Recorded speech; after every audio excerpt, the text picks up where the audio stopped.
رابح وغدا تؤجر. يسألونك عن الأنفال قل الأنفال لله والرسول فاتقوا الله وأصلحوا ذات بينكم وأطيعوا الله ورسوله إن كنتم مؤمنين. بسم الله والحمد لله والصلاة والسلام على رسول الله. أيها الأحبة الكرام، السلام عليكم ورحمة الله تعالى وبركاته. سعيدة جدا بلقائكم في رحاب برنامج والصلح خير، وعلى مدار 1 دقيقة من المباشر من قناة القرآن الكريم الخامسة نعقد جلسة صلح مع فضيلة الدكتور سعيد بوزري للنظر في القضايا وفي الخلافات وفي المنازعات، ونتواصل معكم كل سهرة ثلاثاء بقضية أو بعرض جديد لحالة هي من الواقع، جس النبض، وأيضا نوافيكم بروبورتاجات لمعرفة قضايا الناس، للتضامن مع من هو في خلاف مع أفراد الأسرة الواحدة أو مع أطراف أخرى، والتضامن يكون باقتراح أفضل وأنجع الحلول، ألا وهو إصلاح ذات البين. دائما كما أقول في بداية اللقاء استنادا إلى القرآن الكريم والسنة النبوية الشريفة والسيرة العطرة. مرحبا بكم أيها الأحبة الكرام، مرحبا بكل من يتصل بنا، من يتواصل معنا، من يلتقطنا عبر الأقمار الاصطناعية. نرحب أيضا بالزميلة زينب التي تتواصل وتقوم بترجمة هذا اللقاء عن طريق لغة الإشارة بالنسبة لفئة الصم، وهم أيضا في أمس الحاجة إلى إصلاح ذات البين من هذا المنبر الإعلامي لقناة القرآن الكريم. أرحب بكم مجددا، ونعود دائما لنستفتح هذه السهرة بالترحيب بفضيلة الدكتور سعيد بوزري الرجل المصلح. فضيلة الدكتور، مرحبا بك في برنامج. مرحبا نجاة، الله يبارك فيك. كنت تقرأ قضية؟ أي نعم، تركة ميراث. نعم، استقبلتها اليوم. نعم. طلبت أن نطرح قضيتها اليوم فطلعت نعم، سيدة على... جيدة. نعم. وسنتواصل معها بعد قليل. مرحبا بك دكتور في الله برنامج والصلح خير. أعانك الله في إصلاح ذات البين، وفضل الإصلاح بين الناس دائما يدركه الرجل المصلح في برنامج والصلح خير. أول عرض لهذا البرنامج هو نعرض الأرقام الهاتفية والبريد الإلكتروني لتسهيل مهمة التواصل ولفتح أبواب النقاش على المباشر. تابعوا معنا. مع برنامج والصلح خير نضع تحت تصرفكم العناوين والأرقام التالية عبر البريد الإلكتروني صلح@tv.dz، كما يمكنكم الاتصال ببرنامج والصلح خير على المباشر 021 39 43 43 021 39 42 42.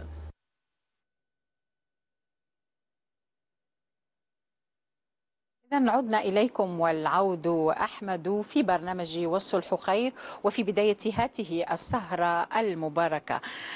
دكتور سعيد بوزري، دائما في برنامج والصلح خير شعار هذا الموسم بعد بسم الله الرحمن الرحيم ولا تنازعوا، نذكر أوفياء البرنامج بهذه الآية الكريمة، ثم نعود لعرض قضية آخر اتصال كان بالنسبة للحلقة الماضية، هي أسماء من فرنسا. بعد بسم الله الرحمن الرحيم ولا تنازعوا، صدق الله العظيم، ثم نعود إلى آسيا من فرنسا. أكيد دكتور، تفضل.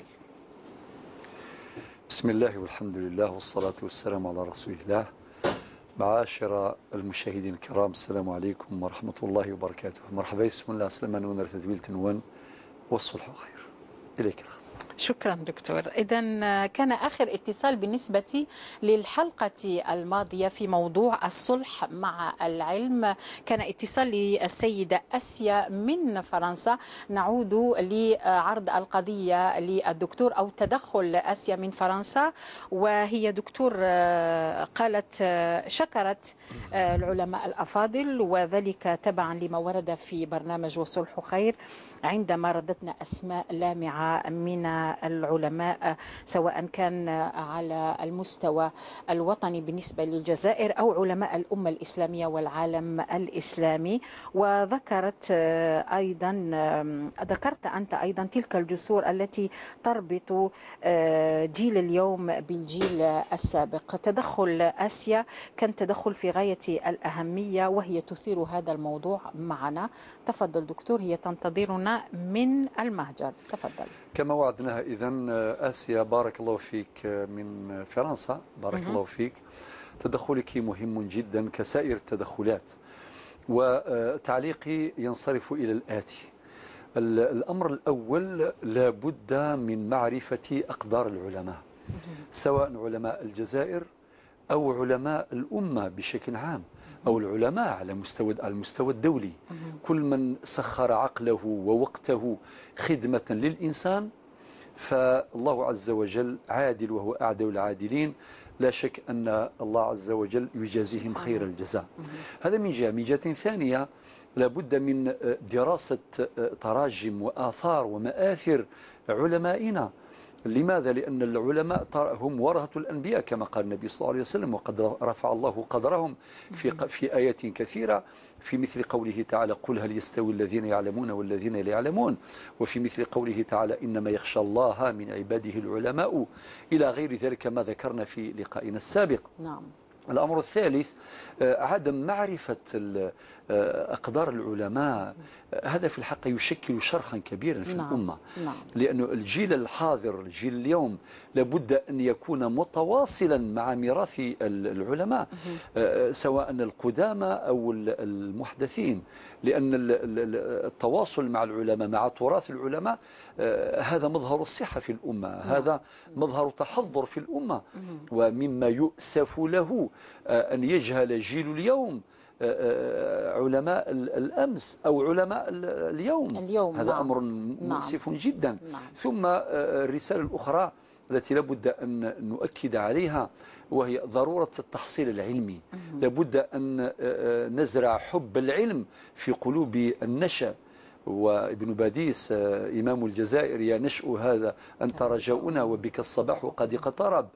والاطلاع على مسيرة علمائنا هذا تشجيع وتحفيز كبير لجيل اليوم، ليتعرف على هؤلاء العلماء وليربط الجسور بتراثهم، وكذلك لزرع محبة العلم في قلوب النشأ وحب القراءة. وربنا قال في آية القرآن في أول ما أنزل: اقرأ باسم ربك الذي خلق.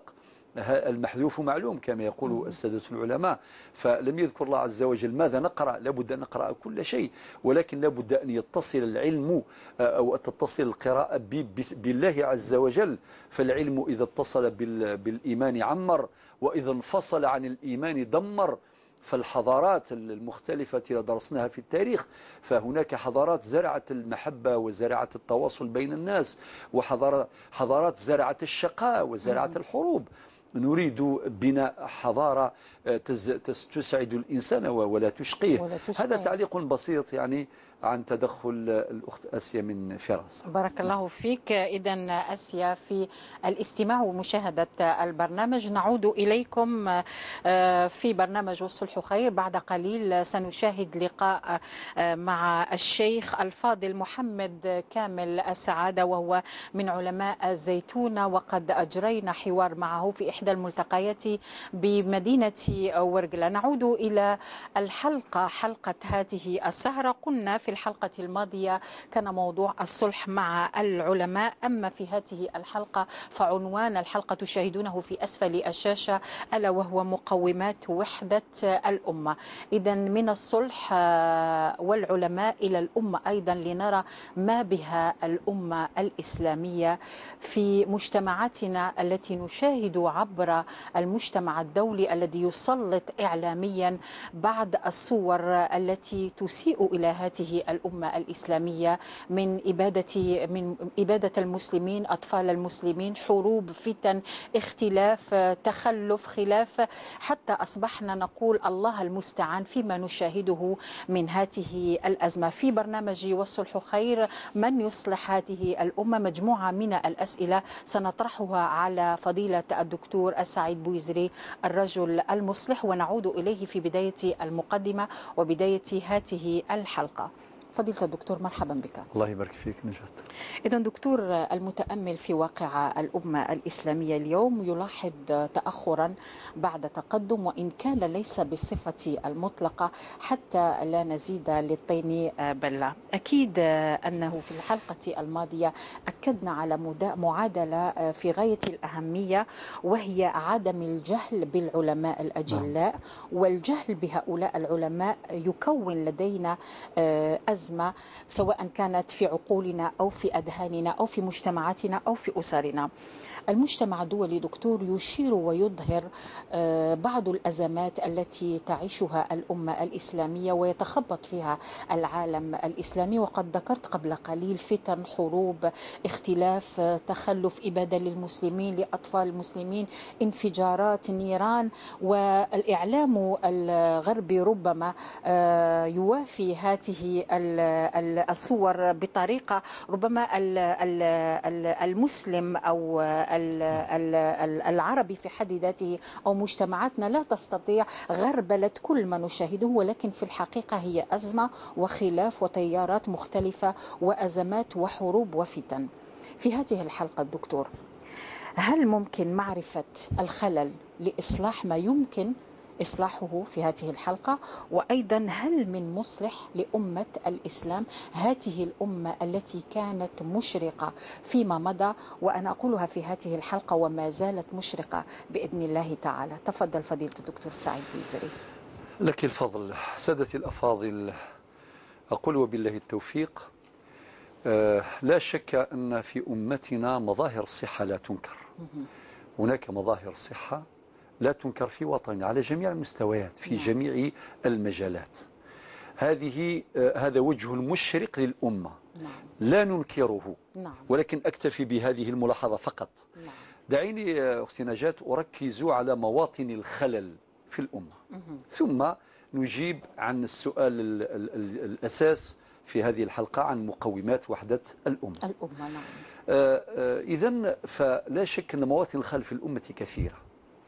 الذي يلاحظ الأمة في جميع المجالات، في المجال السياسي، في المجال الإعلامي، في المجال الثقافي، في المجال التكنولوجي، في جميع الاقتصادي الاجتماعي، يلاحظ ألوانا من الخلل، يلاحظ ألوانا من التمزق، يلاحظ ألوانا من التخلف. فأمتنا تعيش في حفر التخلف في جميع المجالات، وهذا أمر محزن جدا، أن تكون هذه الأمة التي اختارها الله عز وجل في قوله كنتم خير أمة أخرجت للناس إلى آخر البيان القرآني. أقول ما قاله الشاعر: كلما فكرت في حاضرنا عقني اليأس عن المستقبل، قد مشى الغرب على هام السها ومشينا في الحضيض الأسفل. أمة محمد صلى الله عليه وسلم تعيش هذا التخلف، هذا التمزق، هذه الحروب، مؤسف جدا. وإمامنا المفكر الإسلامي الكبير مالك بن نبي رحمه الله تحدث عما يسمى بالقابلية للاستعمار أو القابلية للاستدمار. كلما كان جهاز المناعة في الأمة ضعيفا كلما كانت مهيئة للاستدمار بجميع ألوانه، تكون هشة. هشة. نعم. ممكن أن نشبه ذلك للإنسان. جسم الإنسان إذا كان جهاز المناعة فيه قويا يقاوم المرض، أما إذا كان جهاز المناعة ضعيفا فلا يستطيع. نعم. أكيد. يعني تهجم عليه الفيروسات والميكروبات فتدمره أيما تدمير، وهذا ما حصل لأمتنا. جهاز الاستقبال ضعيف دكتور. جهاز الاستقبال ضعيف. ومن المقولات اللطيفة القوية التي ذكرها إمام الجزائر ابن باديس رحمه الله، يقول: برهنوا للعالم على أنكم تستحقون الحياة. هذه العبارة قوية جدا جدا، يخاطب المجتمع الإسلامي عامة ويخاطب الأمة قائلا: برهنوا للعالم على أنكم تستحقون الحياة.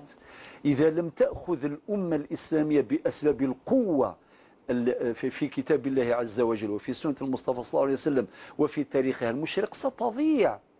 ضاعت مرجعياتنا فانهارت قيمنا وانهارت منظومة القيم عندنا. نعم. فتخلفت هذه الأمة وعاشت ألوانا من تخلف كما قلنا قبل حين. نعم. إذن أمر محزن للغاية. نعم. أن نرى دماء المسلمين تسيل في كل مكان. نعم. أن نرى ألوانا من التمزق والخلافات.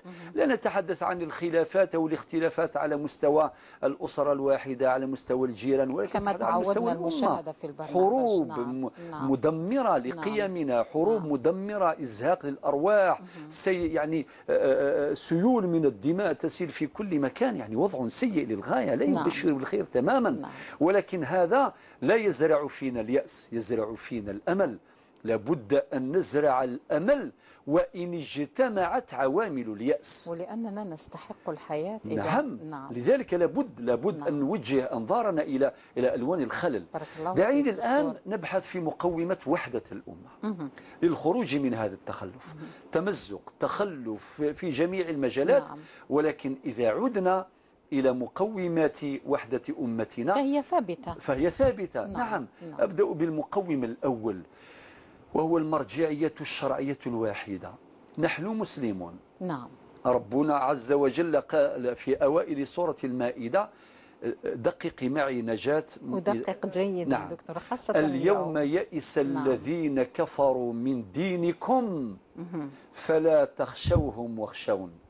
السؤال، نعم، هل قال ربنا اليوم يئس الذين كفروا منكم؟ لا. قال اليوم يئس الذين كفروا من دينكم. إذن فإذا يئس الكفار من ديننا فلم ييأسوا منا. نعم. لذلك تضرب أمتنا من أقزام الأمم وفي جميع المجالات، تتلقى الضربات القاضية في جميع المجالات. أعود فأقول، كيف ييأس الكفار منا؟ إذا أردنا أن ييأسوا منا فلا بد أن نرتقي نحن إلى مستوى ديننا. نعم. اليوم هذه معادلة لا نبقى في الأسفل. نعم. اليوم يئس الذين كفروا من دينكم فلا تخشوهم واخشون. اليوم أكملت لكم دينكم وأتممت عليكم نعمتي ورضيت لكم الإسلام دينا. أستحضر هنا مقولة للفاروق عمر بن الخطاب: كنا أذلاء فأعزنا الله بالإسلام، وإن ابتغينا العزة في غيره أذلنا الله. وقال ربنا في آية محكمة: ولله العزة ولرسوله وللمؤمنين. الآن الوحدة، وحدة الدين، وحدة المرجعية الدينية موجودة. نعم. دعيني أذكر بعض الآيات على سبيل المثال لا على سبيل الحصر. الآية الأولى في سورة البقرة في الآية 143: وكذلك جعلناكم أمة وسطا لتكونوا شهداء على الناس ويكون الرسول عليكم شهيدا. الآية رقم 1. كي نروحوا سورة الأنبياء الآية رقم 92، واش يقول ربي سبحانه عز وجل: إن هذه أمتكم أمة واحدة وأنا ربكم فاعبدون. نعم. الأنبياء 92. نعم. نروح لسورة المؤمنون الآية رقم 52، ربي يقول: وأن، هذه من الآيات المتشابهة يعني. نعم. الآية الأولى: إن هذه أمتكم أمة واحدة، هذه في سورة الأنبياء. الآية اللي في سورة المؤمنون لا، وأن هذه أمتكم أمة واحدة وأنا ربكم فاتقون. نعم. الآية 52 من سورة المؤمنون. نعم. الأولى: وأنا ربكم فاعبدون، هذه وأنا ربكم فاتقون. إذن هذه مجموعة آيات. وتذكر دائما التقوى في كل الحلقات. التقوى. نعم. اللي خاف ربه يخدم ويهتم بهموم الأمة يقينا. نعم. إذن وحدة المرجعية. المقوم الثاني وحدة اللغة. الآن عندنا لغات مختلفة ولهجات. هذه تشكل روافد تقوي الأمة ولا تضعفها، لأن الاختلاف اختلاف تنوع. وليس اختلاف تضاد. ولكن تجمعنا لغة القرآن وهي وعاء القرآن، وعاء الوحي الطاهر. ربنا قال في القرآن الكريم: إنا أنزلناه قرآنا عربيا.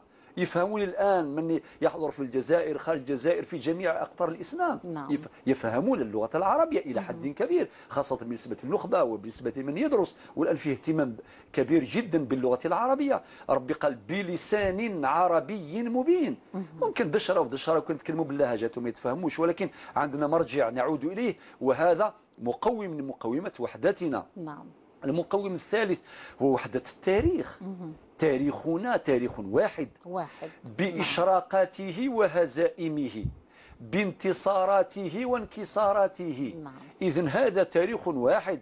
لابد أن نقرأ التاريخ قراءة اعتبار، موش قراءة طرف فقري وحكي لا سرد، لا، قراءة اعتبار. نعتبر وين عندنا نصر انتصرنا نبحث في أسباب النصر، حيث انهزمنا وانكسرنا لابد أن نبحث في أسباب الانكسار وفي عوامل الدمار لنتفادى، ولا بد من مراجعات حقيقية لتاريخنا. إذن وحدة التاريخ.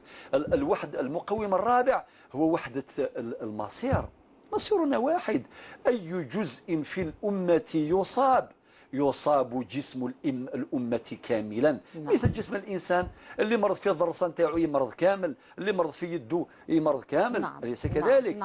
نبينا صلى الله عليه وسلم قال في الحديث الشريف، قال أمتي أمة المرحومة، وهذا أمل يزرعه المصطفى صلى الله عليه وسلم في قلوبنا. قد أعود إلى هذا الحديث بعد حين. إذن وحدة المصير. إذا كان أصيبت فلسطين، سوريا، العراق، ليبيا، أي جزء من الأمة يصاب فأمتنا مصابة. كيف نسعد.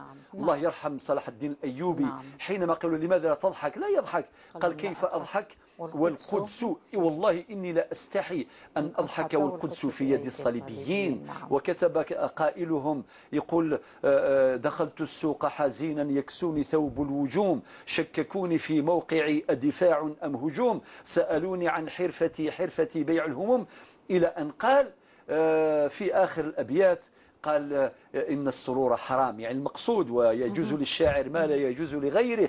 تذكيرا بهذا الموقف الجليل لصلاح الدين الأيوبي. إذن هذا الهم لازم يكون في قلوبنا جميعا. القدس راهي الآن تهود، والعدوان على المقدسات الإسلامية بفن على مستويات عادية في القدس وفي غيره. لذلك لابد أن نعتبر. إذن وحدة المصير. هناك مقوم أخير وأكتفي، وهو وحدة التحديات. يعني التحديات التي تواجهنا هي واحدة. التحدي الصهيوني من هناك، والتحدي التنصيري، وتحدي التخلف، وتحدي التمزق الذي هو ملحوظ في جميع المجالات. شيء عجيب، نلاحظ الدول القوية تتكتل لتزداد قوة. الشركات العملاقة الكبرى تتكتل لتزداد قوة. أما الضعفاء يتمزقون ليزدادوا ضعفا. معادلة عجيبة. المفروض الضعفاء يتكتلون لتحصيل القوة، والفقراء يتكتلون باش يكون عندهم موقع في هذا العالم الذي يرفض الضعفاء ويرفض المنهزمين. ولكن الغريب أن الأقوياء يحدث العكس. الأقوياء يتكتلون فيزدادون قوة، والضعفاء يتمزقون ويزدادون ضعفا. أمر عجيب. والأمل الآن، وبه أختم، نعود مرة أخرى للقرآن الكريم. ربي قال في سورة العمران في الآية 139 وصفة طبية: ولا تهينوا ولا تحزنوا وأنتم الأعلون. إذن هذا العلو يمكن تحصيله، ولكن بشرط إن كنتم مؤمنين. الآية 139 من سورة العمران. الآية 140 مباشرة تعطينا الحل الذي ذكرناه مرارا.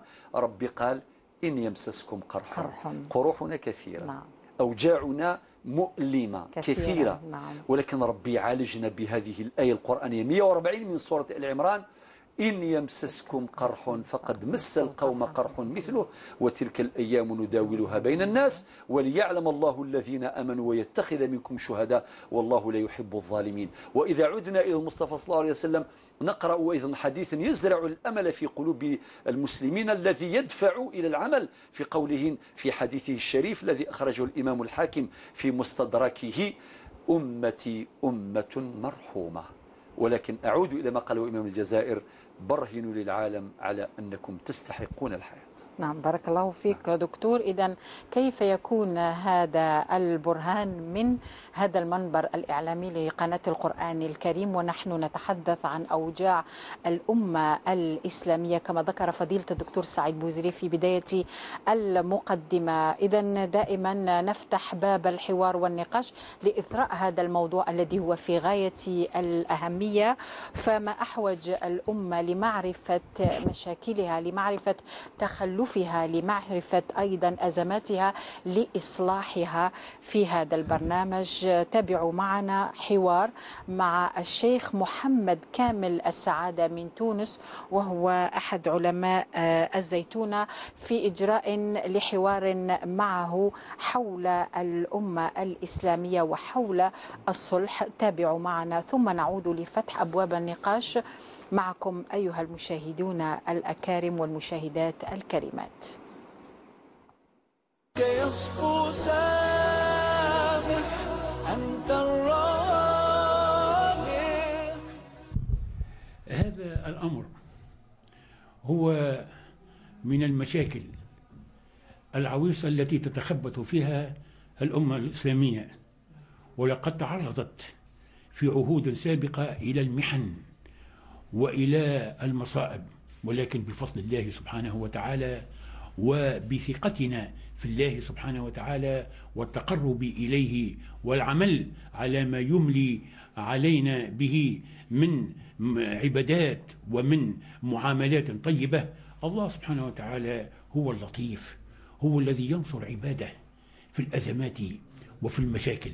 ولهذا في هذه المسألة التي كانت هي حرب على المعتدلين المسلمين، حرب على القيم، حرب على القواعد الأساسية التي كانت قلاعا للإشعاع العلمي، فهذه القلاع تصوروا عندما تجد تيارات أخرى من ورائها اليهود ومن ورائها أعداء الإسلام الذين يستعملون جاهدين لإدخال الفتن ودس الفتن بين المسلمين، هذا من ناحية، ثم التشكيك في عقيدتهم، وهذا أقصد من وراء ذلك هذه التيارات. ولهذا أنا أدعو إلى التكتل، أولا سعى التشبع بالقيم الإسلامية، هذا من ناحية، ثم التكتل في يد واحدة، في بناء واحد وراء رجل واحد، أن يقفوا يعني سدا منيعا أمام هؤلاء،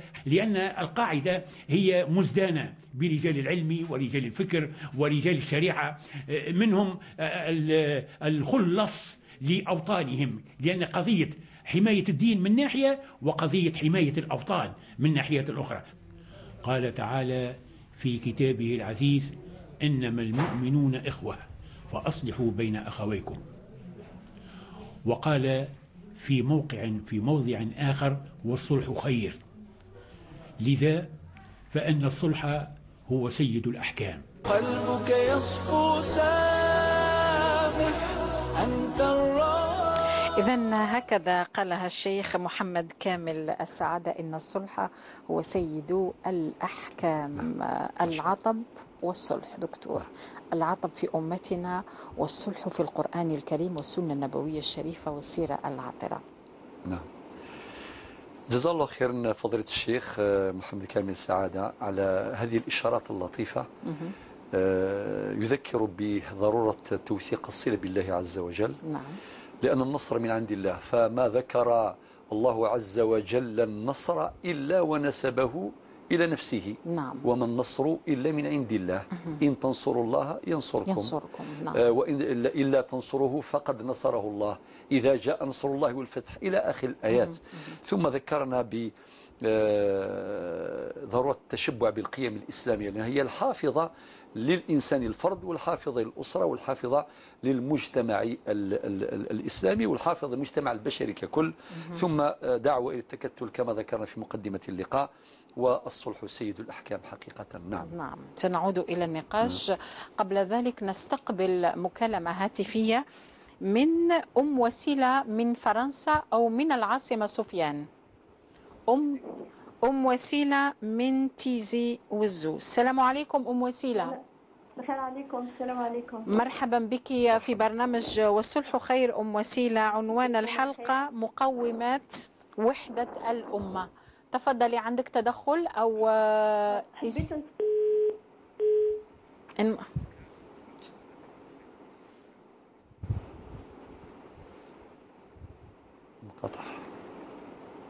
إذا انقطعت المكالمة. حاول الاتصال أم وسيلة من تيزي وزو.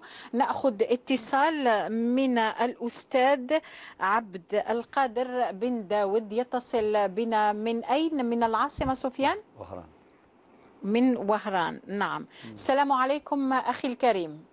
وعليكم السلام ورحمة الله تعالى وبركاته. كيف الحال أستاذ عبد القادر؟ الحمد لله. والأمور كيف هي؟ الحمد لله على كل حال. والأمة؟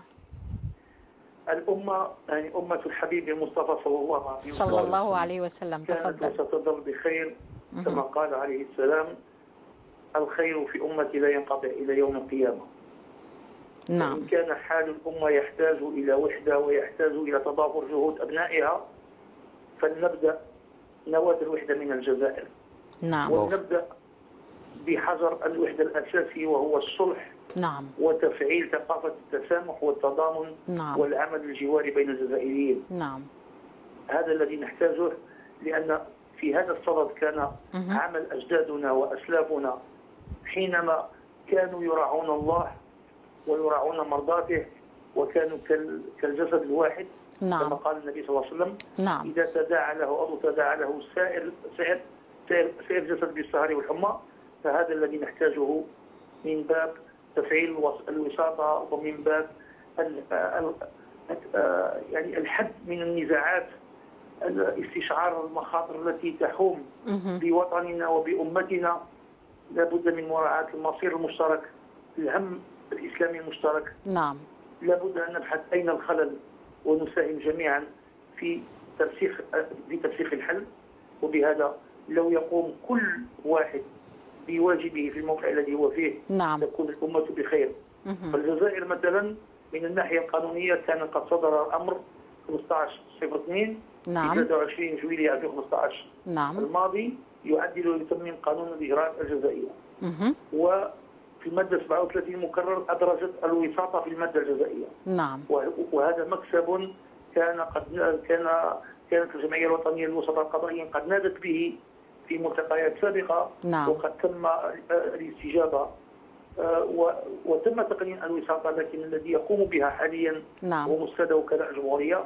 فحبذا لو يتم التوسعة، لأن توسعة، نعم، جهة اتهام. نعم. فلو يفتح الباب لأئمة المساجد للوسطاء القضائيين، ونساعد الجميع بتنظيم دورات تكوينية خاصة على كل المستويات. نعم، على كل المستويات. نعم. نبدأ بالصلح الاجتماعي، بوحدة الوطن. الصلح الاجتماعي مهم جدا. نعم. إلى الصلح السياسي بين الدول الإسلامية، ونصل إلى الوحدة الإسلامية المنشودة في العالم، لأننا الآن نعيش في عالم أصبح قرية.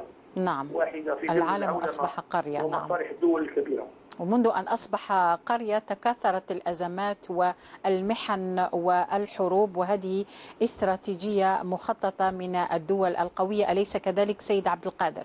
هي صحيح استراتيجية مخططة، لأن الغرب يراعي مصلحته بطبيعة الحال. نعم. ينظرون في إطار دراسات استراتيجية ومستقبليات. نعم. في حين موروثنا الشرعي والثقافي، نعم، الجزائري والإسلامي، نعم، كان سباقا في ذلك.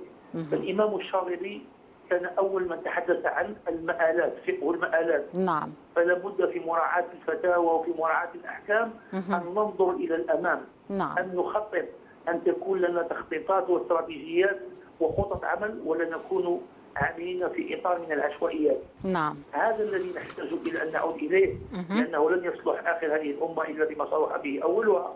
فجزائر الشهداء وجزائر العلماء لها أبناؤها، والدليل على ذلك نعم مثل حصتكم وقراءة القرآن الكريم بارك الله فيك. نعم. وجهود أستاذنا الدكتور سعيد بويزري. بارك الله فيك. بارك الله فيك. الله جميعا. بارك الله فيك.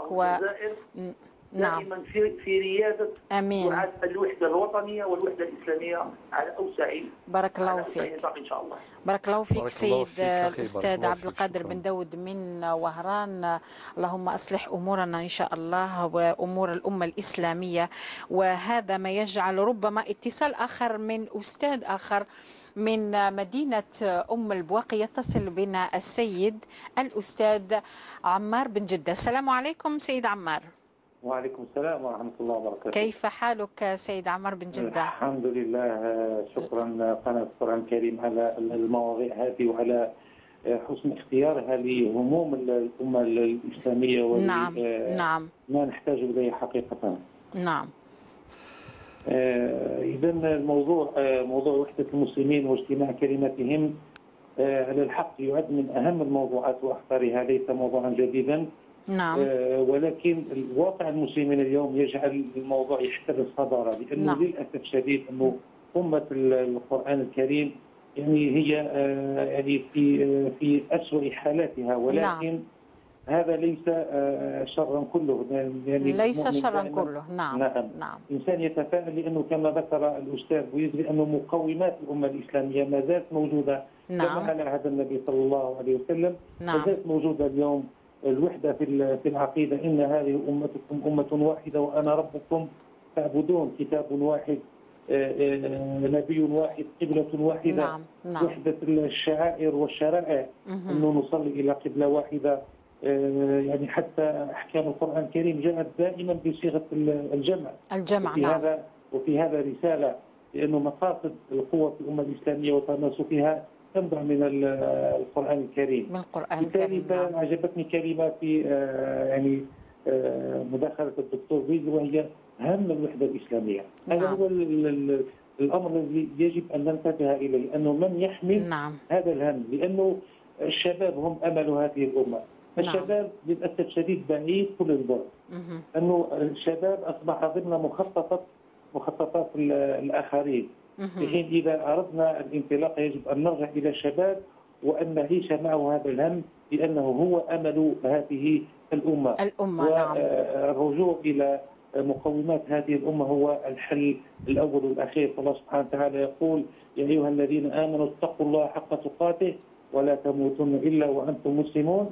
وبعدها مباشرة: واعتصموا بحبل الله جميعا ولا تفرقوا.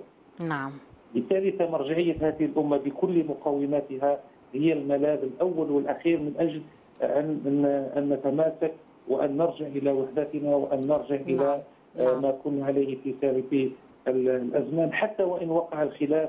الله سبحانه وتعالى يقول: إنما المؤمنون إخوة فأصلحوا بين أخويكم. نعم. فهذا الاختلاف، وهذا ربما في بعض الأحيان سوء الفهم، ربما الرسائل لا تصل، مخططات الغرب لا تريد لنا الخير. نعم. لكن يبقى الصلح هو حل آخر وحل إضافي في حال ما إذا وقع نعم. الخلاف. ويبقى أن نكون في أتم الوعي لمناهضة هذا الغزو الثقافي الذي يأتي من الغرب سيد عمار بن جدة. نعم. هذه سنة الحياة. نعم. نعم. إذا لم نخطط لمستقبلنا سوف نكون حتما ضمن مخططات الآخرين. فأمننا الفكري ومرجعيتنا يجب أن تصان، ليس بالأقوال فقط، وإنما يجب أن نضع أفكارنا في الفعل وأن نتوحد.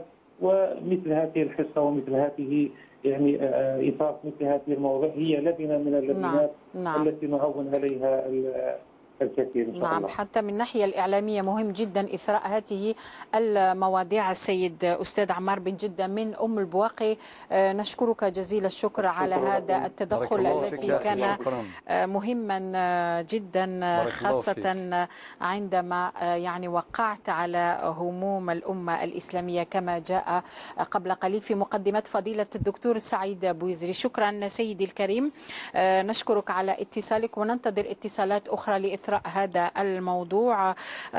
ربما نعود دكتور إلى السؤال الأول أو العرض الأول بالنسبة للسيد عبد القادر بن داود من وهران، الذي بدأ بأمة محمد عليه الصلاة والسلام، وأظن أنها هذه رسالة قوية دكتور بالنسبة للبرنامج وبالنسبة للأمة الإسلامية جمعاء. تفضل دكتور.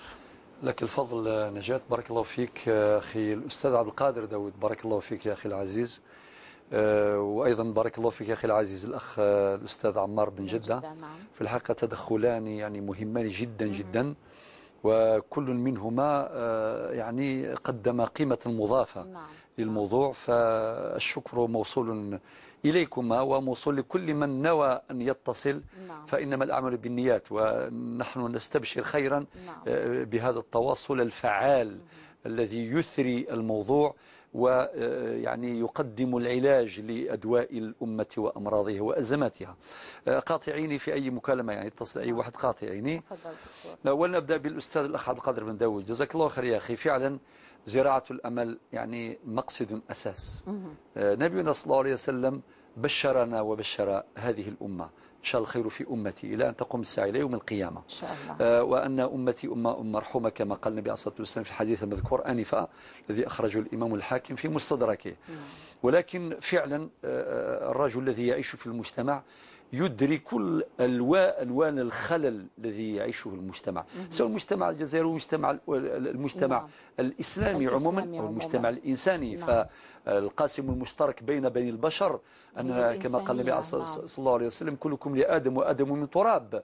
فإذا الآدمية قاسم المشترك، وما خلقنا للحروب، ما خلقنا للهموم، ما خلقنا للعدوان وللفتن، ولكن خلقنا لنتعايش. نعم دكتور. لنتعايش مع المعيار، معيار التفاضل الذي ورد في سورة الحجرات في الآية 13. قال ربنا بعدما بين وجعلناكم شعوبا وقبائل تعرفوا إن أكرمكم عند الله أتقاكم. ربما دكتور شرح لي معيار التفاضل فهو نعم هو معيار التقوى، لأن ربنا عز وجل هو الذي خلقنا. نعم. وبين سر وجودنا والمقصد من وجودنا، مثلا كما في سورة الذاريات. نعم. في الآيات 55 وما بعدها حينما قال ربنا جل جلاله في الآية 56 بالضبط وما خلقت الجن والإنس إلا يعبدون. وقال في آية أخرى في سورة الحجرات كما قلنا في الآية 13 وجعلناكم شعوبا وقبائل لتعارفوا. نعم. لا لتناكروا، لا لتنافروا، لا للحروب، لا للفتن، لا لإسالة الدماء، لا لإزهاق الأرواح، لا للاستعباد، لا. وقد قالها عمر بن الخطاب الفاروق، قال متى استعبدتم الناس وقد ولدتهم أمهاتهم أحرارا. بأي حق يقرر شخص استعباد إنسان أو استعباد شعب؟ وهذه أزمة كبرى. بأي حق يعيش المجتمع البشري في هذه بهذه المكاييل؟ وقد قالها الشاعر مترجم واقع المجتمع البشري عموما، قال قتل فرد واحد جريمة لا تغتفر، قتل شعب آمن مسألة فيها نظر. علاه لماذا هذا التفاضل؟ لماذا هذا الكيل بمكاييل مختلفة؟ لذلك ربنا قال إن أكرمكم عند الله أتقاكم. الذي أراد أن ينال الدرجة السامقة عند رب العزة جل جلاله عليه باتباع طريق التقوى. ومن مآلات التقوى كما قال أخي العزيز عبد القادر مذكرا إيانا بما قاله الإمام الشاطبي فالعبرة بالمآلات، من مقاصد ذلك تقوى الله عدم الظلم. وهذا هو الحد الأدنى الذي أن يكون بين جميع الناس في الأسرة، في الحومة، في الأمة، في جميع المجالات. هناك اتصال دكتور. نعود إلى رسالة عمر بن الخطاب إلى موسى الأشعري عندما تحدث عن القضاء العادل. نعم. القضاء فريضة محكمة إلى آخر ما ذكر. لذلك أقف عند بعض النقاط التي ذكرها أخي الأستاذ عبد القادر بن داود. أولا الأمل الذي زرعه في الأمة فهذا شيء جميل جدا. ثم النظر إلى حال الأمة، ثم النظر إلى الجزائر باعتبارها نواة إن شاء الله تعالى، وهي قادرة وتملك الجزائر من المقومات الكثيرة لتكون نواة خير لأمة الإسلام. وقد قال العقلاء هذا الكلام من مختلف الدول الإسلامية.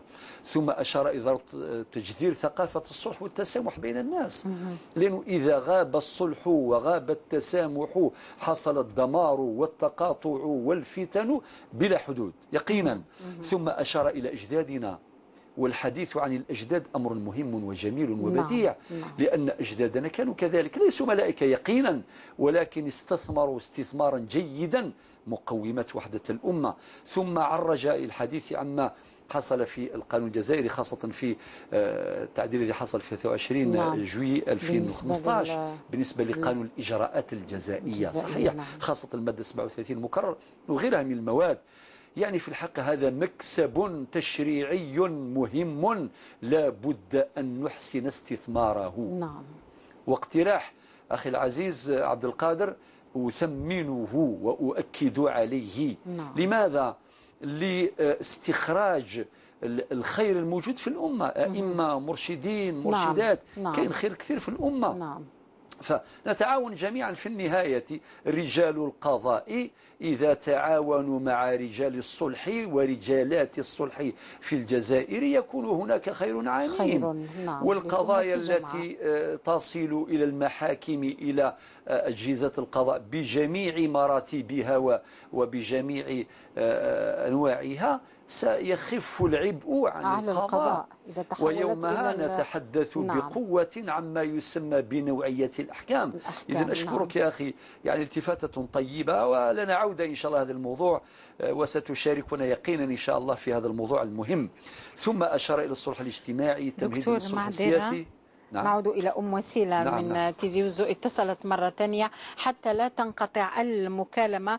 أم وسيلة من ولاية تيزي وزو، تفضلي أختي الكريمة. السلام عليكم. قلت لك من قبل حبيت نسقسيكم على حاجة قانونية، معليش. طبعا تفضلي أم وسيلة، نحن نستمع إليك. نعم. أنا طلقت صافي 6 نعم. ديفورسيت صافي 6. نعم. راجلي صافي جامي خلص، واش حكم عليه، واش حكمت عليه لا جوستيس، ما ينفقش على البنات. كانوا البنات شي 3، دروك بقات وحده راهي تقرا، ما نفقش. مي للان ما نعرفش وين راه يخدم وين راه ساكن. صافي مانيش قادره نلقاه باش نبعث له واش لازم عليه. عندي الجوجمون، عندي كلش. إلا تعطوني الطريقه كيفاش ندير باش ولا كيفاش ندير. من يوم ما تم الطلاق تاعك ما نفقش على بناتك أم وسيلة؟ يعني ما عندهاش عنوان. عليهم ولا غير كيزوجوا البنات تحضر الفتحه وخلاص. يعني ما عندكش عنوان وين راهو ربما يسكن. عندي عنوان، ما عندي والو، يهرب. إذا يعني المسألة قانونية، كيف تفعل أو ربما كيف يكون الإجراء؟ أم وسيلة، هذا هو السؤال تاعك؟ هذا هو، ماذا بكم تفهموا. إن شاء الله نفهمك أم وسيلة. بارك الله فيك، شكرا على الاتصال. كيف لو كان فضيلة الدكتور يتحدث عن جملة من القوانين التي تدخل من خلالها السيد عبد القادر من ولاية وهران. نعم سفيان، من معي؟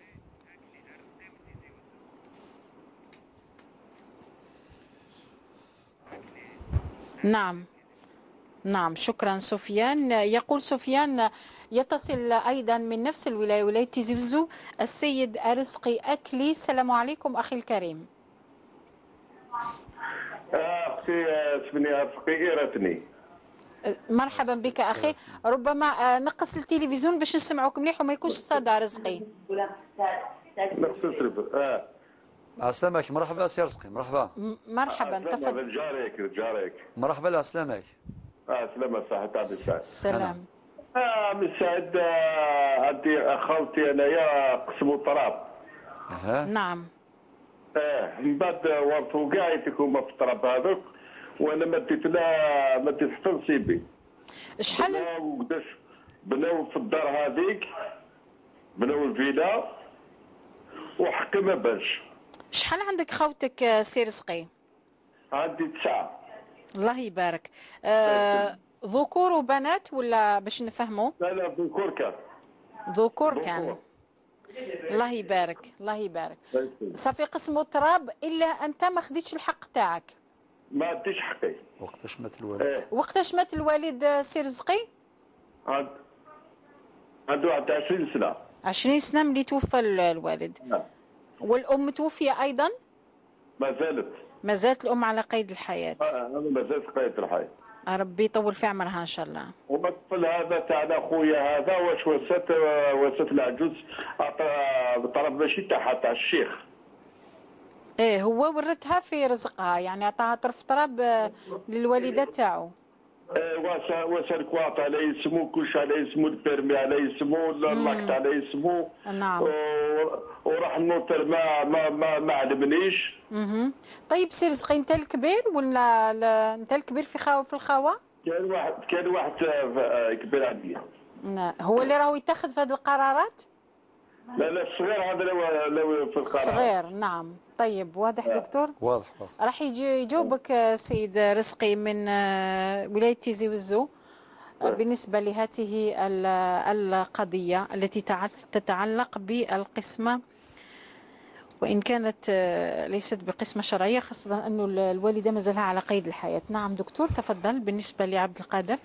نعم، إذا نعود إلى الأخ عبد القادر بن داود. فآخر نقطة نعلق عليها يا أخي عبد القادر هو ما يتعلق ب عندما اقترح الصلح الاجتماعي نعم والسياسي، الصلح الاجتماعي والسياسي نعم تمهيدا للصلح السياسي بين الدول الإسلامية. نعم، لأنه يعني سبحان الله يعني الدول الأخرى يشوف الناس لازم تشوف ماذا يصنعون.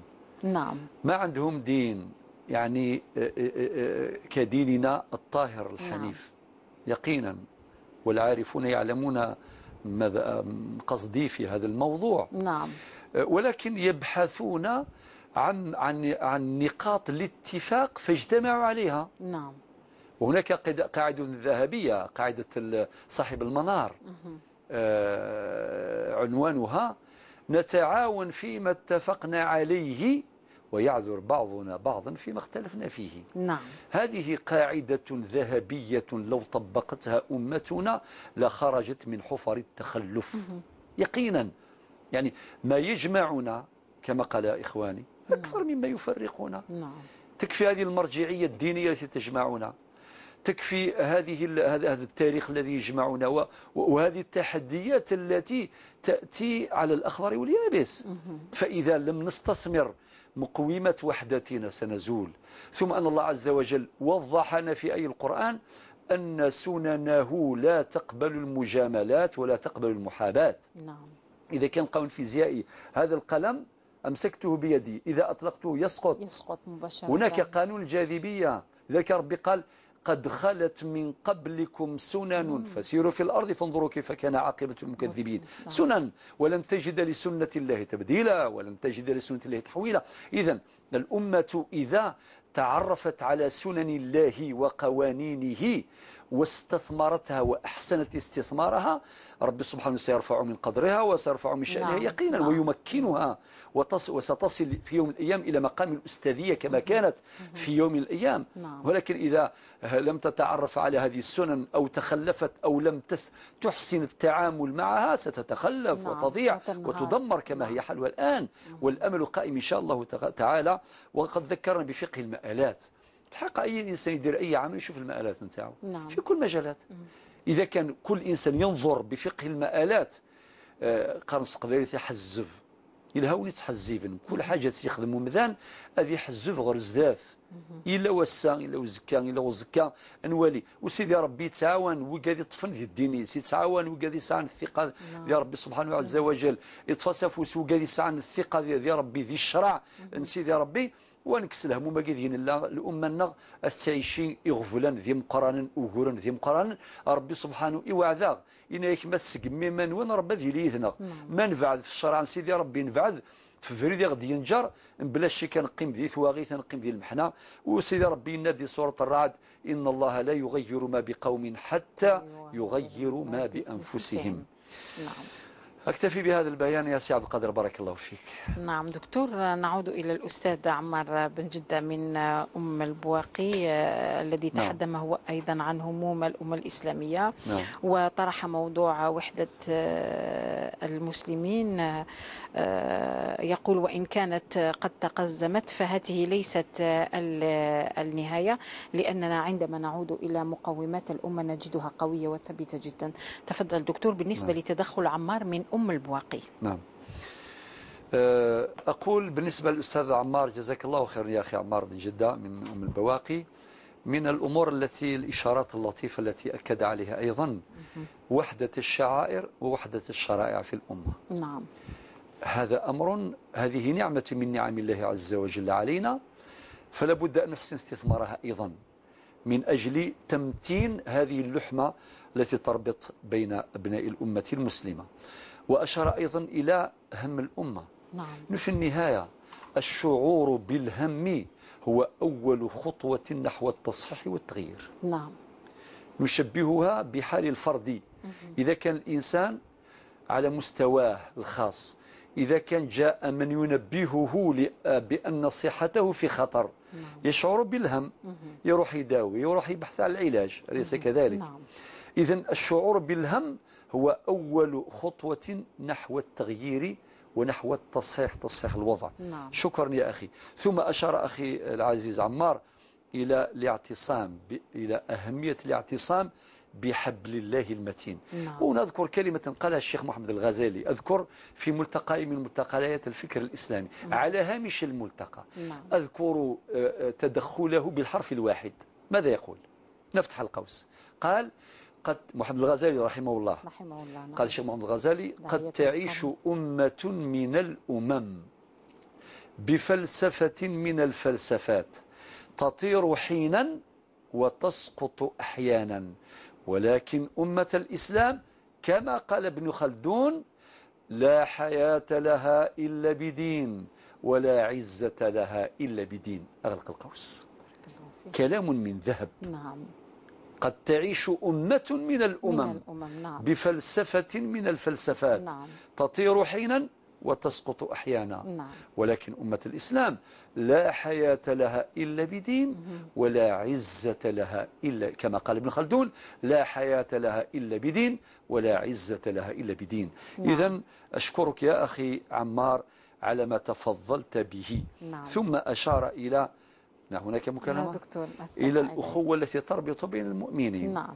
إنما المؤمنون إخوة. نعم. يعني يا الله، بذكر أحد العلماء علماء الأمة. نعم. مرة من المرات صار خلاف واحد المسجد كما تحصل الآن خلافات في بعض المساجد. هذه كارثة من الكوارث. نعم. على بالك في رمضان الثابت عن النبي صلى الله عليه وسلم أنه كان يصلي صلاة التراويح 8 ركعات. نعم. ولكن هناك أدلة أخرى تقول 20 ركعة. نعم. الآن شوفوا، كاين اللي يصلي 20 ركعة في التراويح، كاين اللي يصلي 8 ركعات كما هو الحال في الجزائر مثلا. نعم. وعند بعض البلدان أيضا. نعم. هذه مسألة خلافية. في يوم من الأيام في واحد المسجد في بلد من البلدان الإسلامية صار خلاف في أول ليلة من رمضان. جماعة تقول نصلي 20 وجماعة تقول نصلي 8. ها وبدا بالهم. يعني عابد باش يعبدوا ربي وداروا مشكلة. نعم. والآن اللي عنده أفق ضيق قد يصنع فتنة بسبب هذا الخلاف الفقهي. نعم. هذا خلاف في الفروع، أليس كذلك؟ نعم دكتور. هل هذا يكون مدعاة لإحداث الفتنة في الأمة؟ مهم جدا. فبدأ الخلاف. ضيق هذا. نعم الفهم الضيق. نعم دكتور. كاين اللي ما عندوش أفق بعيد يشوف غير قدامه. وخذة دكتور. وخذة كبيرة جدا. نعم. وخذة كبيرة. يقراوا سطر ولا سطرين يقول لك نعرفوا في الدين. نعرفوا في الدين ويجتهدوا كذا إلى آخره. نعم. ويكثر من الإشارة الحمراء. نعم. لا يجوز لا يجوز. نعم. للأسف لازم كل شيء بدليل وكل شيء بعلم. ثم هذه المسألة خلافية. ثم ماذا حدث؟ صلوا ولا خلوا؟ ماذا حصل؟ بقوا في خلاف. فجاء هذا العالم المصلح. أقيموا الصلاة. واش قال لهم؟ نعم. شوف يعني كيف عالج الوضع. نعم. والحديث قياس كما يقول بالدارجة الجزائرية. قال لهم ما رأيكم في الأخوة الإسلامية؟ هل هي فريضة أم سنة؟ قالوا هي فريضة بنص القرآن. نعم. إنما المؤمنون إخوة. يلا صافي الأخوة الإسلامية فريضة. نعم. قالوا صلاة العشاء فريضة ولا سنة؟ قالوا له فريضة. نعم. قالوا صلاة العشاء اختلفتم فيها؟ لحسن الحظ ما اختلفوا فيها. نعم. لأن صلاة العشاء 4 ركعات. الحمد لله. نعم. قال لهم أما صلاة التراويح هل هي فريضة أم سنة؟ قالوا له سنة. قال لهم كيف تضيعون الفريضة من أجل السنة؟ سبحان الله. شوف العلاج. كاين ما يسمى بترتيب الأولويات. فقه الأولويات. هدأهم دكتور. هدأهم. نعم. قال لهم إذن صلوا صلاة العشاء 4 ركعات متفقين عليها. نعم. وحافظوا على الأخوة الإسلامية، ما ديروش قيرة وما ديروش حرب داخل المسجد. نعم. وكل واحد يروح لداره ويصلي واش حبيت. سبحان الله. انتهى الإشكال. نعم. فإذا اتفقتم باش تصلوا 8 ولا 20 معليش، هذه صحيحة وهذه صحيحة. نعم. أما أن تختلفوا على السنة وتضيعون الفريضة وتدمرون أخوتكم، هذا خلل في الإيمان وخلل في الفهم. وربي قال في القرآن الكريم ففهمناها سليمان. بالمناسبة ابن القيم رحمه الله حينما كان يتحدث عن نعم الله علينا قال من نعم الله علينا بعد نعمة الإسلام نعمة الفهم. نعمة الفهم وهي نعمة دكتور. ثم استشهد بقوله تعالى ففهمناها سليمان. وإحنا نقول بالدارجة أعطيني الفهم لها الأقرأ. نعم دكتور. بارك الله فيك. إذا قبل أن نعود إلى بعض القضايا دعونا نشاهد هذا الفيديو لتسهيل مهمة التواصل مع برنامج والصلح خير. أنت الرابع. سيدة نعيمة، باش نعرفوا المشاهد الكريم والمشاهدة الكريمة، أنتي طليقة السيد عمر اللي فات معنا الأسبوع الماضي في برنامج الصلح خير، واللي حكينا فيه على التعاسة الزوجية. عايشة كين ناس صابرة على تال ولادي، حملت ومن بعد ذاك الحق باش يبيع لي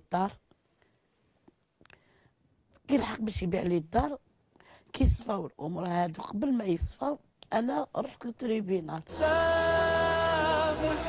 أنت الرابع. 6 أشهر سجن غير نافذة، وحنا تعويض أولي 300 مليون سنتيم. بعد هذه المحاكمة تمت محاكمة ثانية في المجلس برويسو، الطبيبة عطاوها عام سجن نافذ. احنا التعويض قال لك عدم الاختصاص، نروحوا للمحكمة الإدارية. رحنا وليس كل الضحايا، لأن كاين ضحايا خافوا، قال لك احنا ما نقدروش نروحوا من بعد تصرى لنا متابعات. أنت الرابع. في حالة ما الصلح تم، مادام عندك موافقة مبدئية، هل مستعد تتنازل عن كل القضايا اللي في المحكمة إذا تم الصلح؟ إذا تم الصلح أنا تم الصلح سينو ما نتنازل عليهم. نحن السباقين الصلح، قلت لك بالدليل هذيك تاع الأئمة اللي جمعناهم كاع. أنت الرابع. احنا مالكين قطعة أرض منذ سنة 1967 في حي البدر، وبجوار هذه القطعة هذه احنا رانا يعني نستغلوا قطعة أرض فيها حوالي 600 متر، ودايرين فيها يعني محل تجاري لصناعة الحديد. ومن بعد تفاجئنا جانا محضر قضائي من بن جراح جاي بلغنا بأمر بالطرد. أنت الرابع. إلى كل من أراد أن يعرض خلافا أو قضية أو نزاعا، برنامج والصلح خير يزوركم في بيوتكم لتصوير قضاياكم ولإيجاد حل لمشكلاتكم. اتصلوا على الرقم 021 37 41 21. أنت الرابع.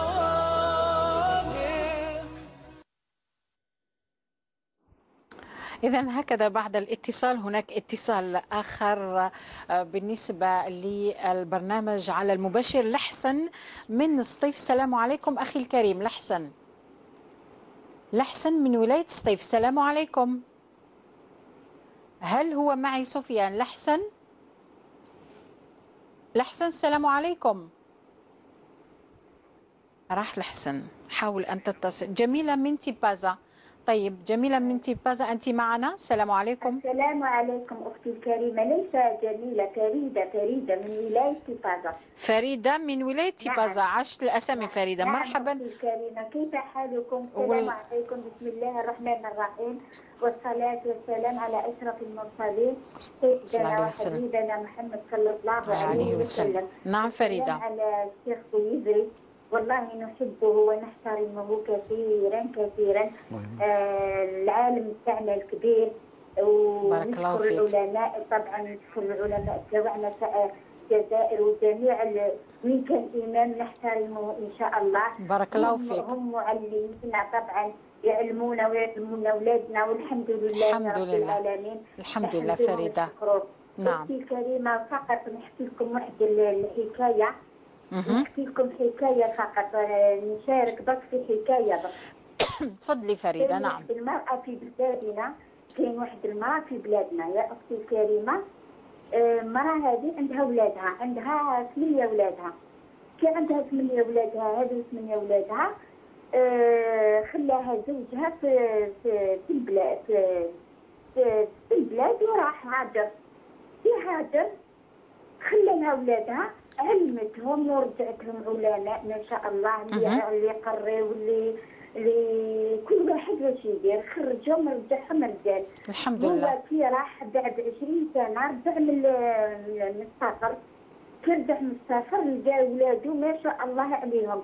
الزوجه هذه يعني نفرقوا بين واحد يعرف يربي ويعرف واللي ما يعرفش. نعم. الفرق اللي بيناتهم. نعم. الاخر عاود ولا البنت اللي راح لابسها بحاجه، وهذيك اللي عرفت تربي كبرت وكونت. نعم. وربت وقدمت للبلاد. الله يبارك. وبينت ولادها. نعم. غرست جل الجماع ما شاء الله، الشجر والارض الله يبارك. والقعه والخير. الله يبارك. وهو كاع البنت سوداء كي جا قال لها واش درتي؟ قالت له ربيت ولادي، صبرت عليهم. نعم. صبرت ربي عني. نعم. علمتهم، رحت خدمت عليهم. هذه هي الانسان لازم يكون حريص على ابنائه، واش يقدم لاولاده، واش يعلمهم، واش لازم نكونوا هكذا، نكونوا نموذج لابنائنا باش نعلموهم ونكبروهم ونقدموهم ربي سبحانه. بارك الله فيك. السلام عليكم. بارك الله فيك. وهذا التدخل فيه حكمة سيدة فريدة منتي بازا، بارك الله فيك. بالنسبة لهذا التدخل والمرأة الصالحة والزوجة التي عاد زوجها ووجد الأولاد ما شاء الله عليهم. من ولاية زوزو مليكة. مساء الخير عليكم. مساء الخير مليكة، مرحبا بك. الله يسلمك اختي. مرحبا بك مليكه. نعم تفضلي. عندك هضره قبيليت معليش. نعم تفضلي انا نسمعوا فيك. تفضلي مليكه. صحيت الشيخ صحيت وتما يتزور سيني زول مقراني الشيخ. نعم. الشيخ سعيد بويزري. مرحبا. وسيني في الصحه تدويني دي تقدمه كل يوم طبعا كديما عندي خدمه كل نوفا فكيه. وسيني صغير وفنا ربما زيد جا النيميرو تليفونيش ان شاء الله. بغي غير هضره ديزس. معليش. وبغي غير الهضره كان افاس على التلفزيون، بغي غير يدير كطوني تليفونس مولا شغيليف. نعم. ولا شغيليف اول تما. كيصدم ربي يعطيك من الصحه. يوجدك يحملنا كتيدت. تمني غير الشيخ تفقد الدواء الخير.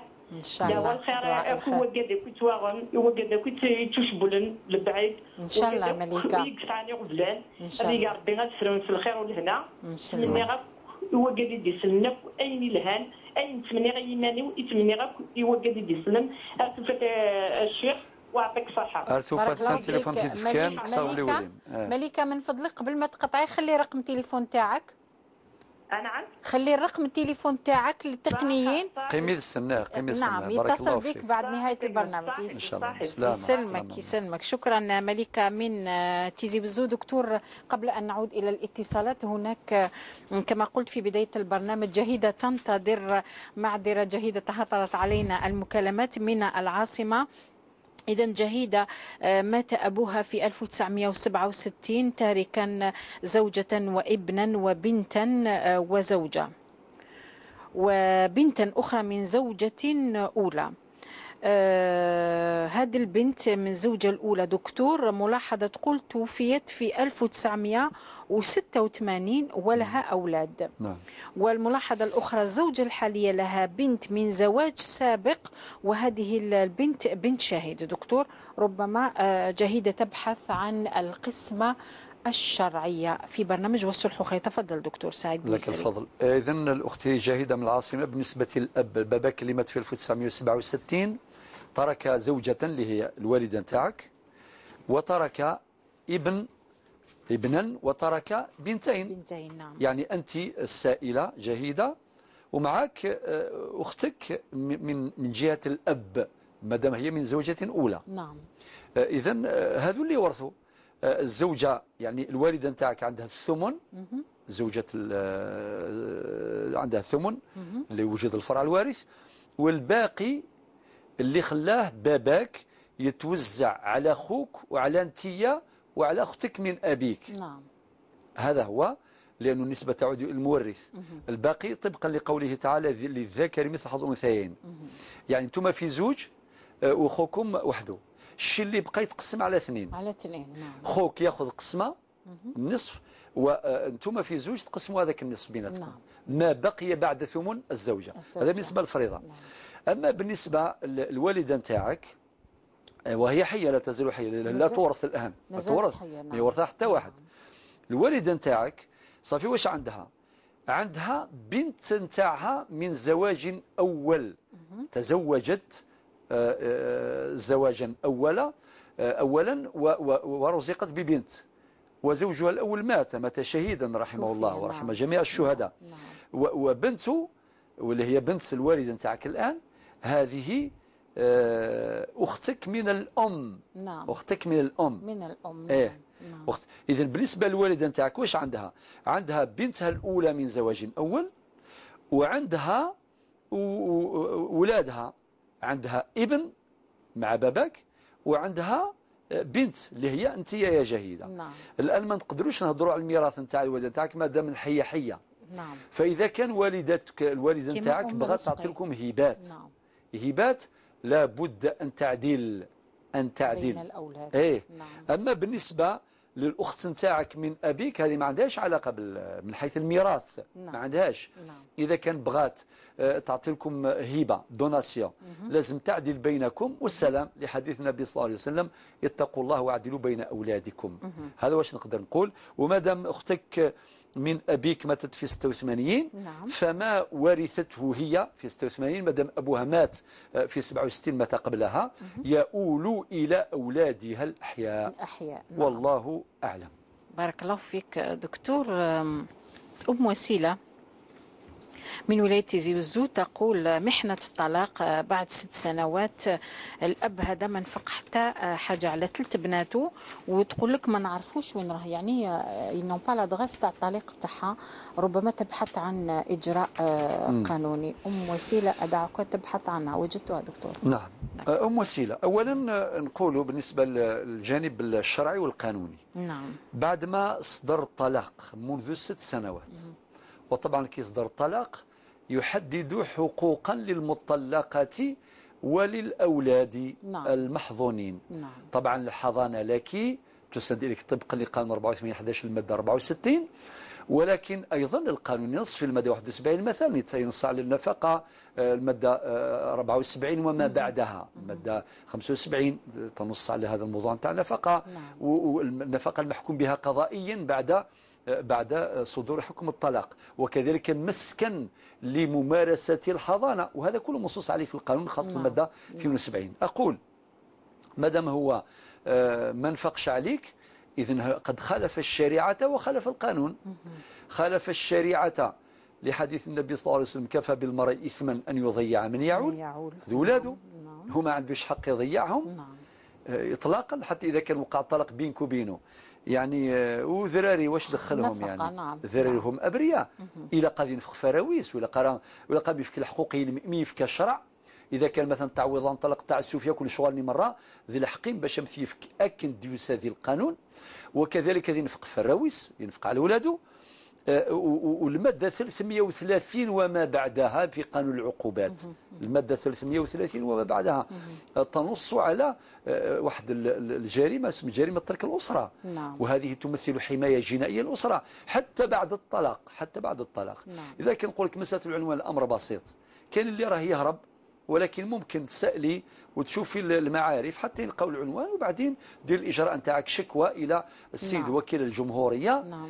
السيد وكيل الجمهورية. وأكيد هناك إجراءات لا تسع المقام باش نفصلوا فيها، إجراءات قانونية لتحصيل مبالغ النفقة المحكوم. نعم. بها قضائيا. نعم. وإذا كان امتنع بعد ما يدير يعني المحضر القضائي اللوسي يدير محضر الامتناع عن تقديم مبالغ النفقة المحكوم بها قضائيا، هنا كان إجراءات أخرى يتابع بها. لا شك أنه ممكن توصل إلى غاية الحبس، إلى غاية السجن. نعم. لا سمح الله. نعم. ولكن شوفوا الناس ربما هو يعود إلى رشده ويدفع هذه المبالغ النفقة المحكوم بها قضائيا، واجب شرعي واجب قانوني دون اللجوء إلى القضاء. ولكن لما كانش ترفعي الأمر إلى السيد وكيل الجمهورية ويتابع متابعة قانونية، وأكيد تحصل حقوقك بطريقة قانونية قضائية إن شاء الله. دكتور رزقي اللي الوالدة تاعو على قيد الحياة، يقول من تيزي بزو وخاوتو قسموا التراب وداو حقهم، ولكن رزقي ما داش حقه، علما أن الأب توفي منذ مات منذ 20 سنة. دكتور قال لك العجوز عطاها أرض. نعم يعني الحقيقة هذه مشكلة كبيرة، مشكلة نعم. كبيرة. نعم دكتور. ياسر رزق أخويا واش نقول لك، باباك الله يرحمه مات منذ 20 سنة. الخطأ الأول هو تأجيل تقسيم التركة. يعني مي قموث فافاثون أمر ذي الفغي أضفضون تركة وش قرغر هذه السمانة هذه قواقون هذه شهرين، ولكن ذي الشهور مزورة فقلت مزورث معناه تأخير قسمة التركة خلل قد يؤدي إلى وقوع النزاعات بعد ذلك كما حصل في القضية وفي غيرها. نعم. وفي القضايا الأخرى ما داروش الفريضة. ما كاش. نعم. وأنا الفريضة واضحة عند النوتير، تخرجوا الفريضة الموثق يعني فريضة شرعية، الوالدة نتاعك ترث الثمن والباقي يوزع، مادام قلت 9 إخوة يقسم على الباقي على الأولاد، يعني قسمة شرعية بالتساوي طبقا للشريعة الإسلامية. أما واحد الأخ الصغير هذا ويروح يستولي ويسجل ممتلكات على اسمه، طبعا هذه مخالفات لا يجوز شرعية. نعم. لا تجوز شرعا. نعم.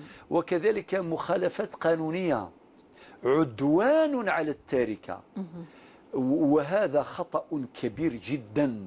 يؤاخذ هذا الإنسان في الدنيا وفي الآخرة، يؤاخذ شرعا ويؤاخذ قانونا. شايفيني يا رزق أخويا، نقول لك أنه لازم تشوفوا أخوكم هذا، ودائما نوجه هذه النداءات. شوفوا أخوكم، هضروا معاه، ولا يمك تهضر معاه، ولا شوفوا خوالكم ولا عمومكم ولا الناس يعني نتاع العائلة يتصلوا بي يقول يا فلان جيب كاع واش كتبت على اسمك. لا يجوز شرعا، حرام عليك. نعم. لازم كل واحد ياخذ حقه. نعم. إذا كان قبل بطريقة شرعية بطريقة ودية بالخير استيزط سوال زيضا أو هربك نية خير، ما إلا وري فغارة أتروح لسوفريد الشرع إلا مقارن أتفغم أتخدم دعوة قضائية، أتخدم دعوة قضائية للخروج من حالة الشيوع. نعم. أقل كل ديلان ديفيزيون أتفغم من حالة الشيوع قضائية، تكون قسمة قضائية نعم. طبقا للقانون الجزائري، والأمر بسيط جدا والإجراء سهل. ثم أن القاضي يرجعكم طبقا لقانون الإجراءات المدنية المادة 994 يرجعكم إلى ما يسمى بالوساطة القضائية، لا ميدياسيون جوديسيير. والوساطة القضائية هي وجه من وجوه الصلح الذي تحدث عنها عبد القادر في بداية الأخ عبد القادر. والآن هذا كسب كبير، راه القانون تاعنا راه حتى في الجزائر الآن في قانون الإجراءات الجزائية، وسنعود هذا الموضوع إن شاء الله في حلقة من حلقاتنا. إذن حبيت نقول ياسر رزق أخويا، في كل الأحوال كي يطبق القاضي المادة 994 من قانون الإجراءات المدنية والإدارية يرجعكم مرة أخرى إلى الوسيط القضائي. والوساطة القضائية وجه من وجوه الصلح. معنا في النهاية عندكم فرصة أخرى باش تفريو المشكلة نتاعكم نتاع الميراث بطريقة ودية. وإن شاء الله يعني خوكم هذا ربي يهديه وباش يعني يقبل هذه القسمة الودية. إن شاء الله. دكتور بالنسبة لتدخل السيدة جميلة، لحسن تقطع الهاتف، لحسن نعم لم يعاود الاتصال. فريدة من تيبازا، دقيقتين دكتور. الأخت فريدة واش نقول لك، يعني الحكاية نتاعك حكمة المرأة، ولكن حكاية هادفة هادية هادئة، وإن شاء الله نستفاد منها. ونحن في حاجة ماسة دائما إلى النموذج أو الأنموذج، ما نبقاوش غير في التيوري غير الهضرة، نحتاج إلى النموذج الذي به يحتذى. أما ملكة سيتي زيوزو دعوة الخير دي فكا ربي إن شاء الله في فرثك وقادي سان الهموم. ان شاء الله ما كنقاري قبايليت اكون يجعل ربي ذاذروم يسرويا ونغورم يبعث في الله والهموم ودي فكر ربي ثفرتي ثلوفا مره اكون فكر ربي ثم عشت اللي صرت 3 سنه نجاو ثلوث. بارك الله فيك دكتور، وفقك الله في حب الخير واصلاح ذات البين دائما مع فضيله الدكتور سعيد بوزير. نلتقي في الاسبوع المقبل بحول الله تعالى. استودعكم الله الذي لا تضيع ودائعه. والسلام عليكم ورحمة الله تعالى وبركاته. سامح واصفح واغفر واعفو قدرك يعلو قلبي.